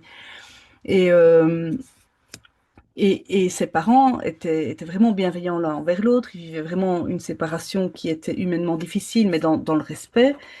Et eux, ils disent, vous voulez pas, en fait, en termes de charge mentale, là, on a un accouchement à réfléchir, on a l'aîné de 18 mois à gérer, s'il vous plaît, en fait, aidez-nous. Et alors, on se revoyait, je dis, bah écoutez, là, ils m'ont, alors là, bon, après, en plus, je sais que ça va être possiblement euh, vu à d'autres moments, c'est pas grave, je vais assumer. À ces gens-là, je vous le dis, puis je rougis en même temps, parce que je sais que je vais être amenée à jugement, mais c'est pas grave, je vais assumer. J'ai dit à ces gens-là, écoutez, je vous propose, jusqu'à ce qu'on se voit dans un mois, de fonctionner comme ça. Et je leur ai fait un truc clé sur porte. Honteux, scandaleux, c'est moi qui ai fait, sans même qu'ils disent oui, d'accord, et qu'ils aient trouvé l'idée tout seul. Ils m'ont demandé, en fait, c'est eux qui m'ont demandé de trouver l'idée pour eux. Alors, j'ai pas signé, ça n'a pas été devant le juge, j'ai pas dit, bon, les gars, maintenant vous arrêtez de vous engueuler, moi j'en ai marre, faites ça. C'est pas ça que je fais. Mais ses parents m'ont dit, s'il vous plaît, on est perdu, on n'arrive pas à réfléchir, et or, il nous faut des solutions, parce que toutes les semaines, il y a ce petit 18 mois, j'ai ma grossesse avec des difficultés. En fait, s'il vous plaît, papa, maman, m'ont dit, vous voulez pas nous aider, nous, on n'a pas d'idée. Et moi, je me trouverais très égoïste avec, alors que je fais ça 8 heures par jour minimum dans mes petites journées, avec un bagage d'idées que m'ont donné toutes ces familles que j'ai eu l'opportunité d'accompagner, de dire j'ai plein de bonnes idées, mais je vous les donne pas. Enfin, voilà. Alors je fais pas ça. Je donne l'idée, puis j'ai écoutez, voilà, je vous propose à tout moment, si ça vous colle pas, c'est pas signé, on peut revenir. Et puis en fait, quand ça m'arrive de faire ça à la demande des gens et avec l'accord des gens, parfois ils disent, mais en fait c'est super ce que vous avez proposé. Bah, écoute, je le dirai aux parents qui m'ont donné l'idée que leur idée peut servir à d'autres parents. Voilà. Merci, puis c'est tout. Alors là, chez mon ami, pardon. Ça y est, c'est dit. Et donc voilà, je sais pas, Ne pas rougir, oui. accompagnement, comme vous voulez, vous me définissez comme vous voulez, mais je fais ce que les gens ont besoin. Alors, il y Si. a quelqu'un qui propose et d'avoir répondu, quelqu'un a posé la question et qui faisait référence à Winnicott et à la question du handing et du holding. Et tout est, mais on ne peut pas développer toutes les théories ce soir et on ne peut pas faire référence à tout le monde. Mais la personne qui a posé la question, c'est très judicieux et cette précision est très juste entre soutien et accompagnement. C'est vraiment extrêmement clair de, de voir ce qu'on peut faire et comment on peut le faire. Bon, il y a encore, je crois qu'il ne s'agit pas pour... moi, j'ai eu envie de ce partage avec vous tous et vous toutes. Et il ne s'agit pas de vous convaincre ou de vous dire c'est une bonne méthode, c'est ça qu'il faut faire, mais simplement regardons ce que nous pouvons mettre en commun. Certains d'entre nous vont vouloir l'approfondir, d'autres pas du tout. C'est ça la richesse de la médiation. C'est qu'il y a autant de manières d'être médiateur que nous sommes de médiateurs. Et chacun doit connaître ce avec quoi il est à l'aise, ce qu'il va utiliser, quels sont les outils qui lui correspondent, quelle est la forme de travail qui lui correspond. Et c'est ça qui fonctionne. Si ça a du sens pour vous, si pour nous tous, nous nous interrogeons sur pourquoi je fais ça, quel acte je pose, quel effet je vais produire. Alors si c'est clair, je peux le faire. Et je crois qu'il ne faut pas qu'on se cache derrière des théories, elles sont différentes pour nous toutes et tous. Il y en a certains d'entre nous qui ont plus une posture éducative. Et alors, euh, je pense à mes collègues qui ont été, moi j'ai pas fait ce métier, mais qui ont été éducateurs très longtemps, qui ont une compétence sur la question de l'adolescent que je n'ai pas. Il y en a d'autres qui ont une culture plus juridique, d'autres plus psychologique, mais c'est ça la richesse. C'est que nous, comme nous sommes nombreux, nous pouvons proposer un éventail. Il n'y a pas une bonne manière de faire, il n'y a pas une bonne méthode. Et la médiation par le faire, par la méthode par le faire, c'est quelque chose qui nous est proposé comme une palette de peinture, une palette de couleurs, et ce soir on ajoute une couleur à notre palette. Je crois que c'est ça que nous avions envie de faire. Et du coup, vous verrez après, laisser infuser, ça diffusera après sur ce que vous avez envie d'en faire. Mais il y a plein de questions, on ne va pas pouvoir tout, parce que ça passe très vite. Mais une question qui me semble vraiment importante, Bi, c'est quand tu as raconté cette médiation avec cette maman, cette petite fille, enfin cette jeune fille ou cet ado qui dit, ben voilà, j'aimerais voir mon père. Et est-ce que tu serais d'accord, papa, pour qu'on se voit, etc. Et tu te dis, oula, il y a l'autre qui attend. Dans toutes les médiations parents-ados, Alors moi, je dis pas rupture de lien, parce que le lien, je l'associe à la question de la filiation et de l'attachement. Je le place ailleurs, je parle de la relation qui est endommagée. Je me dis, chaque fois qu'on fait une médiation parent-ado, quand l'ado commence à dire, moi j'aimerais bien te revoir comme ça, dans ma tête, je me dit, ouf, comment je vais faire avec l'autre parent qui, euh, qui est dans l'inquiétude de surtout pas, il est toxique ce parent-là. Parce que moi, en tant qu'adulte, j'ai vécu des choses douloureuses et difficiles avec lui. Je ne peux pas faire autrement que d'imaginer qu'il y a de la toxicité par rapport à mon enfant dans la relation à son parent. Et donc, la question qui t'est posée, c'est quand tu fais cette alliance, et tu l'as expliqué avec cette maman devant l'autre parent, j'ai pas mis les lunettes, je vais les mettre sur la vignette, est-ce que tu risques pas de tout faire exploser, de faire exploser le conflit en faisant que tu viens dire à cette maman, ben voilà, il y a une décision et on voit bien quand tu l'expliques que tu dis pas votre enfant a pris la décision avec son père de se revoir, mais de dire voilà ce que je vous propose après avoir pris le temps de regarder, etc. Moi, je remercie toujours les parents d'avoir accepté que je puisse recevoir leur enfant et de dire les choses. Et je crois que c'est très important, mais la, la, la collègue là où le collègue qui pose cette question, c'est est-ce que ça va pas faire exploser le conflit une fois de plus, quand le parent va comprendre que l'enfant va revoir son autre parent? Je reste, ça reste une médiation, donc ça reste volontaire. Si quand je dis ça, le parent dit, en fait, moi je ne suis pas d'accord, ok. Enfin, je... Et donc, c'est aussi très intéressant par rapport au fait de, enfin, à toute cette question, il y a deux systémiciens de Snois et je ne retomberai pas sur son nom, peu importe, qui parlent en fait de la spontanéité des gens quand on est devant eux, l'ambiance, etc. Il y a toute une théorie là-dessus qui m'avait beaucoup plu, mais avec cette méthode très spontanée, très transparente, enfin très transparente, il n'y a que les postures et les discours qui changent.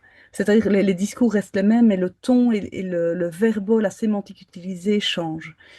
Mais je suis devant les gens, enfin, ils sont là, ils peuvent. Enfin, c'est rare qu'on peut me surprendre dans mes médiations. Quel conflit? Parce qu'en fait, ils viennent chez moi parce qu'ils ont un conflit, j'espère. Autrement, je m'ennuie, moi, hein. Enfin, quand ils viennent chez moi en médiation, c'est déjà que ça va pas. Et qu'ils sont en conflit. Et donc, moi, je ne dis rien d'autre que ce qui se sait déjà par rapport au problème. Et moi, je vais en tout cas de ne pas être le problème. Et donc, je parle de ça. Si madame me dit, mais moi, je ne suis pas prête, vous imaginez, puis, ok, je comprends bien, bah, ça ne se fera pas. Enfin, de toute façon, quand bien même, et encore, madame pourrait me dire que ça va se faire et puis ne pas le faire. Enfin, ça, c'est comme une décision de justice. Et moi, ce qui m'intéresse très fort, c'est quelque chose que j'aime, on me questionne très fort sur la méthode par le faire, la médiation, et là, on est plutôt si ou là. Est-ce qu'on se pose autant de questions dans nos postures d'avocat, de juge? Est-ce qu'on se dit, tiens, est-ce qu'on risque pas de faire exploser le conflit, les gars? Là, enfin, là, je prends ma casquette d'avocat, mais quand on écrit ça, quand on fait tel acte de procédure, quand on choisit de faire une citation plutôt qu'une requête, quand on envoie l'huissier, est-ce qu'on n'a pas l'impression que ça risque de faire exploser un petit quelque chose? Moi, comme médiatrice, j'accompagne les familles dans une demande et avec un respect, mais ça, on ne me le volera pas, avec un respect tellement énorme pour chaque individu, du rythme, du vécu, que, en fait, madame a complètement toute la liberté, une vraie liberté de me dire, mais ça ne sera pas possible. Très bien. Ah ben, moi, je vais me dire, là, j'ai besoin d'un caucus avec madame, j'ai besoin de mieux comprendre, parce que quand même, dans tout le cadre qui était proposé, c'était particulièrement sécure, et rien n'est jamais laissé sans rien. Donc moi, madame, je connais ses stress, je connais ses inquiétudes, et donc je veux dire, ça va être évalué. Enfin, ça va être évalué en médiation, c'est-à-dire quoi? C'est pas moi qui évalue.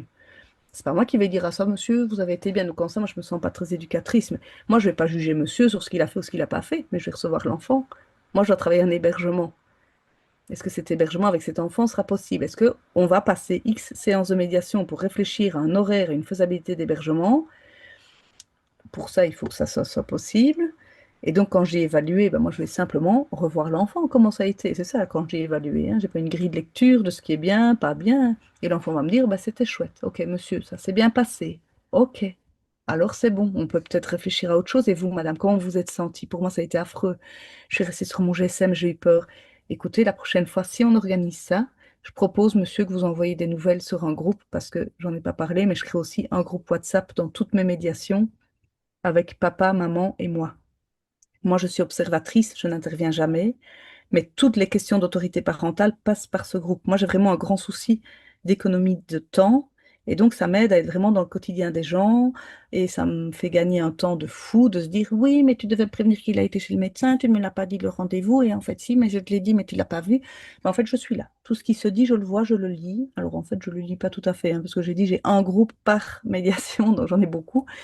Mais je vois ce qui se passe. Avant la médiation, hop, je peux vite lire en diagonale ce qui s'est passé. Et voilà. Alors, pour calmer, il y a beaucoup, beaucoup de questions. Où pouvons-nous nous former, etc. Dès que nous terminons le webinaire, je vous donnerai la date. Il y a une formation qui va avoir lieu à Paris et je vous donnerai la date et les indications pour vous inscrire si vous êtes intéressé. Mais je voudrais qu'on termine cet échange avec Bi. Bien sûr qu'on l'a pris en compte, puisque dans nos échanges avec Bi, moi, je lui ai tout de suite dit, mais il faut qu'on puisse former, il faut qu'on puisse proposer à nos collègues français de venir auprès de toi pour approfondir. Le webinaire ne sera pas suffisant. Donc, on l'a bien pris en compte, cette question. Et du coup, tu as parlé tout à l'heure de la nécessité, en Belgique en tout cas, à Dinan, je ne sais pas si c'est toute la Belgique francophone, je ne sais pas. Est-ce que vous devez prendre en compte l'intérêt de l'enfant? Belgique, Belgique fédérale. Fédéral, pardon, pardon. Chez nous, c'est pas aussi clair que ça. Il y a encore beaucoup, beaucoup. Je pense à un échange que j'ai eu avec une magistrate il n'y a pas longtemps qui me disait, je suis très étonnée, j'étais sûre que les médiateurs recevaient les enfants et je suis très étonnée que non. Alors, beaucoup de médiateurs de plus en plus reçoivent les enfants, mais la question c'est pourquoi faire, à quel moment, etc. C'est pas les parents qui décident, on réfléchit ensemble, etc. Bien sûr que cette question, elle est au centre. Euh, il y a des collègues qui nous invitent à Lille, et c'est un super service. Mais c'est un travail qui va se faire, mais c'est pas dit comme ça, mais ça commence à rentrer dans les demandes des magistrats. Comment je peux être sûre en tant que magistrat que vous ayez reçu l'enfant, que ses besoins aient été pris en compte, qu'il y a un travail de prévention. On sait que notamment à l'adolescence, le taux de conduite à risque est extrêmement important. Et à Biarritz aussi, on nous invite. Oh, c'est trop bien. Donc, on va continuer parce que vraiment, la question que j'ai envie de te poser, elle est en lien avec ça. Euh, Pourquoi recevoir les enfants en médiation? Il y a deux grandes écoles. Il y a ceux qui disent la médiation n'appartient qu'aux parents. C'est l'espace du conflit des parents. C'est à eux de s'adresser à leurs enfants, de faire lien avec leurs enfants. Et d'autres qui disent l'enfant est au cœur du conflit, il en est acteur et donc il faut le recevoir. Et il y a entre deux, évaluons si chaque fois que cela est possible, pourquoi recevoir l'enfant, etc. Mais il y a vraiment des clivages. Ils sont un petit peu moins forts aujourd'hui, mais ils existent encore. Et nombre de médiateurs disent que dans leur formation initiale, c'est qu'en France, c'est un diplôme d'État de 600 heures pour les médiateurs familiaux, et on leur dit, c'est pas utile de recevoir les enfants. Donc entre ça et ça, au fond, qu'est-ce que tu pourrais partager avec nous sur le pourquoi recevoir des enfants ou des adolescents? Alors, d'abord, donc moi, dans les formations que je donne, avant, je voulais absolument former à la méthode par le faire. Et puis, ça fait un petit temps que j'ai arrêté en me disant, en fait, il faut d'abord que les bases soient là. Le comment on fait un caucus avec un enfant, ça, c'est pas de la médiation par le faire, mais mettre à l'aise le professionnel. Et donc, pourquoi recevoir l'enfant? Moi, ma première raison, c'est que c'est légal pour moi. Il y a l'article 12 de la Convention internationale des droits de l'enfant, où tout enfant, pas les enfants de 12 ans, bien parlants, etc. Non, tout enfant doit avoir l'opportunité de s'exprimer sur les questions qui le concernent. Et donc, pourquoi recevoir l'enfant? Pour que ses droits soient effectifs. Alors, moi, je suis juriste à la base. Moi, je suis juriste et je défends les droits des enfants. Ça, c'est ma base. Quand j'étais petite, j'ai commencé par là mon métier, et donc moi, je reste sensible à ça. Et, euh, et donc, le pourquoi, ben, pour ça, et je n'accepte pas de déléguer ça à des tiers. Donc, moi, en fait, si vous voulez savoir comment je vais, je vous demanderai de me le demander à moi. Alors, si vous croisez mon mari, vous pouvez lui poser la question, mais en fait, c'est pas moi. Et si vous croisez mes enfants, bah, peut-être que j'aurais fait un petit effort pour pas complètement m'effondrer devant eux, alors que je vais très mal. Posez-moi la question à moi. Pour moi, pour les enfants, c'est la même chose. Et dans quelle mesure, alors qu'on connaît les enjeux, on parle d'hébergement, il y a un parent, les parents sont en conflit l'un contre l'autre, et on délègue à des tiers, le fait de savoir est-ce que toi, enfin, comment exprime-toi sur ce dont on va parler entre adultes, et aussi c'est génial parce que c'est aussi un lieu où on peut recadrer, c'est pas toi qui décides. Donc, ce qui est important, c'est qu'on entende ta position, si tu en as. Alors, c'est pas comme ça que ça se fait. Je ne demande pas à l'enfant de dire sa petite demande et de faire sa position, d'écrire sa requête, s'il vous plaît, c'est pas ça. Mais je le reçois, je fais connaissance et je demande, bah tiens, et toi, comment s'organisent tes parents, comme ci, comme là, ok, super, qu'est-ce que tu en penses? Il y en a qui me disent c'est bien, il y en a qui me disent mais ils sont tarés, ça va pas la tête, je ne sais pas continuer à survivre là-dedans, vous imaginez pas ma belle-mère, vous imaginez pas les trajets que j'ai au départ de tel lieu, etc. Bon, ok, on entend simplement l'enfant. Et on peut lui dire, bah, écoute, j'ai entendu, et maintenant, je fais ma médiation avec tes parents qui ont l'autorité parentale et qui vont prendre une décision. Et dans cette décision, on est obligé, alors on est obligé selon les textes internationaux, et puis nous, l'article 1004 a été modifié. Alors ça, je voudrais te dire, Jocelyne, en Belgique aussi, il y a des gens qui se disent, on va quand même pas devoir s'emmerder à recevoir des enfants, et donc on va tordre les textes, dire qu'ils n'existent pas, et dire que tout ce qu'on doit faire, c'est prouver qu'on a pris en compte leur intérêt, et on va dire qu'on a demandé à papa et maman c'était quoi leur intérêt, et c'est pas le même, hein, c'est pas le même enfant, mais c'est pas grave. Et on va mettre une petite ligne, l'intérêt de l'enfant a bien été pris en compte. Voilà. Je déconseille à tous ces gens que je devienne un jour magistrat de la famille parce que ça ne marchera pas. Pourquoi? Parce que je rencontre des enfants de 12 ans, de 8 ans, de 6 ans. Je peux vous jurer qu'en fait, ils ont des choses à nous dire. Des choses à nous dire d'enfants. Mais moi, j'ai une petite qui m'a dit, en fait, tu sais quoi, si j'ai difficile à aller dans la nouvelle maison de maman, c'est parce que j'ai pas de veilleuse dans ma chambre et alors j'arrive pas à m'endormir et j'ai un peu peur. Ben, ça, pour moi, c'est une demande de médiation. Est-ce qu'il est envisageable d'investir dans une veilleuse? Alors vous pouvez me dire, franchement, ça elle est vraiment débile. C'est pas grave. C'est pas grave. En attendant, l'enfant, ça l'aide. J'ai une petite qui dit, bah, en fait, tu sais, papa, quand tu choisis mes habits, j'aime pas trop quand tu me mets des chemises, j'ai trop chaud. Alors, elle a voulu faire une vidéo, ça c'est une vidéo que vous avez peut-être déjà vue si je vous ai déjà formé. Mais cette petite Olivia, elle est vraiment magnifique. Et donc, en fait, bah, c'est tout. Une demande de médiation, c'est de laisser cet enfant de 8 ans, mon Dieu, elle n'a même pas 12 non, mais en fait, elle sait quand elle a chaud et quand elle a froid. Enfin, il y a un moment, c'est pas toujours des trucs de révélation d'inceste, bombe intersidérale, de révélation du système familial. Non, on a des enfants qui veulent des veilleuses, qui ont trop chaud quand on les habille, qui ont un peu de difficulté avec leur nouveau demi-frère de la recomposition familiale et que c'est pas simple. Et donc là, bah, c'est une demande de médiation pour moi, relationnelle, parce qu'il y a un partage d'espace. Enfin, voilà, moi, pour, voilà. On arrive presque à la fin de ce webinaire. C'est vrai qu'on se disait en préparant cette soirée, oh là là, ça va être trop court, on n'arrivera pas à tout dire, etc. Bon, c'est comme ça. Il paraît que la frustration fait grandir. En tout cas, moi, j'en suis pas un exemple, hein. Ça fait pas franchement grandir. Et du coup, peut-être la question qui nous vient maintenant, c'est alors, est-ce qu'il faut être formé pour recevoir des enfants ou est-ce que tout le monde peut recevoir des enfants? Est-ce qu'il faut une formation spécifique? Ben, moi, c'est plus par rapport au témoignage des médiateurs que moi, je me suis formée. Mais alors, quand je me suis formée, personne ne recevait l'enfant. Et donc, j'ai dû me former, mais j'ai jamais été contente parce que j'étais formée par des psys. Puis je me dis, mais en fait, c'est pas ça que je fais. Enfin, moi, je suis pas psychologue. Qu'est-ce que vous venez? Ben, ça, c'est pas de la médiation. Et puis, j'ai été me former dans l'aide à la jeunesse. Je me suis dit, ben non, moi, en fait, moi, je fais pas ça. Moi, je fais pas. Moi, je suis pas là tout le temps dans le quotidien des gens. Moi, mon travail, il est quand même fort limité dans le temps. Mais j'ai été chercher des outils à droite à gauche dans tout ça. Et moi, je crois qu'il faut être formé à partir du moment où on n'est pas à l'aise et qu'il faut en tout cas être très au clair sur ce qu'on fait, pourquoi on le fait, dans quel objectif. Moi, en tout cas, c'est une plus-value, mais je ne vais pas scier la branche sur laquelle je suis assise. Et moi, je me forme encore énormément aujourd'hui dans ces questions-là. Parfois sur un sujet précis. Voilà, là j'ai eu plusieurs enfants qui souffrent d'une maladie chronique. Moi je suis nulle en maladie chronique, voilà, je suis pas médecin. Eh ben, je me suis formée pour Moldu, hein. Je suis pas devenue médecin en chronicité de maladie en fait. Mais je me suis formée pour mieux comprendre telle spécificité, les troubles de l'apprentissage. J'ai fait des formations de fou là-dedans. Mais de nouveau, je suis pas logopède, je suis pas.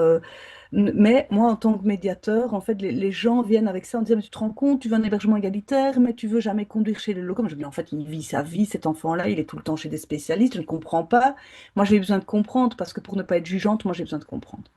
Et donc, oui, pour moi, la formation, mais globalement, pas que pour les enfants, mais enfin, c'est nécessaire en tout cas pour avoir des outils quand on n'est pas à l'aise. Parce que pour moi, vu que c'est pas une option de recevoir l'enfant, ben, si on n'est pas à l'aise, ben, il faut s'outiller pour être à l'aise. Et surtout prendre soin de soi en tant que professionnel. Je crois que c'est le plus important. Être à l'aise avec soi-même, savoir quelles sont nos propres limites, savoir quelles sont les thématiques que nous ne pouvons pas aborder. On ne peut pas recevoir tout le monde, on ne peut pas être à l'aise avec toutes les problématiques. Moi, pour moi, la formation, c'est un étayage qui nous est donné pour pouvoir continuer à avancer, mais si on en a envie.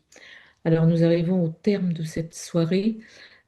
Évidemment, il y a d'énormes merci pour Bic et pour Bi, pardon, et bon, Bic, il est là pour Bi et pour cette soirée, pour ce partage. Je suis vraiment ravie d'avoir pu le partager avec vous toutes et vous tous parce que c'est important de pouvoir partager ce qu'on a, les rencontres que l'on fait et qui peuvent nous apporter d'autres éléments. Alors, pour vous répondre, Bi animera une journée de formation en 2027. Nous l'avons mise loin pour que vos plans de formation puissent l'intégrer. Et donc, ce sera le 12 mars 2027 à Paris. Vous allez, dans les prochaines semaines, trouver cette annonce sur le site du SEMA. Alors, il y a des gens qui me disent, j'ai pas reçu de mail pour avoir les infos du SEMA. Le SEMA communique sur les réseaux sociaux, vous les verrez et vous verrez rapidement cette possibilité. Il n'y aura pas 50 places parce que Bi anime toute seule et donc il y aura un groupe de 14 personnes. On ne va pas aller au-delà pour que ça puisse être très très interactif sur justement la méthode par le faire. Je voudrais aussi vous rappeler que notre prochain webinaire aura lieu le 10 septembre sur le thème de la coordination parentale. Pour clarifier ce qu'est la coordination, comment elle fonctionne, il y aura Marie-Clotilde Danis qui a initié cette démarche en France, accompagnée d'un directeur de service qui a créé un service de coordination parentale et une avocate qui viendra aussi nous témoigner, nous dire pourquoi en qualité d'avocat, la coordination parentale est une possibilité intéressante et importante et différente de la médiation et non pas en concurrence avec la médiation.